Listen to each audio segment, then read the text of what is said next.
बात बोलने के लिए खेसारी लाल यादव भैया आपको तहे दिल से धन्यवाद। ऐसा नहीं है कि आपसे लोग नहीं सीखता है, मैं भी आपसे बहुत कुछ सीखता हूं और मुझे भी आपसे बहुत कुछ सीखने को मिलता है कि कैसे एक गांव में रहने वाला लड़का जो है, जिसका इंडस्ट्री में कोई गॉड फादर नहीं था, वो स्ट्रगल, अपने मेहनत, अपने हिम्मत, हौसला और अपने टैलेंट के वजह से जो है वो भोजपुरी इंडस्ट्री का सुपरस्टार बन गया।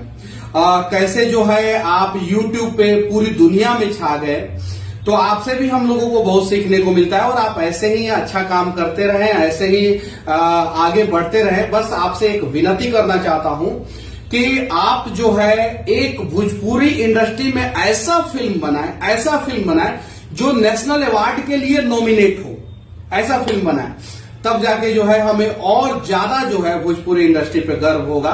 और उम्मीद है कि आप जल्द से जल्द ऐसा करेंगे जो भोजपुरी फिल्म जो है पूरे बिहार में नहीं पूरे देश में तहलका मचाएगा और उस फिल्म को नेशनल अवार्ड मिलेगा और बेस्ट एक्टर का अवार्ड जो है खेसारी भैया आपको मिलेगा। बस मैं यही दुआ करता हूं और बहुत जल्द जो है हम दोनों की मुलाकात होगी। जय हिंद भैया।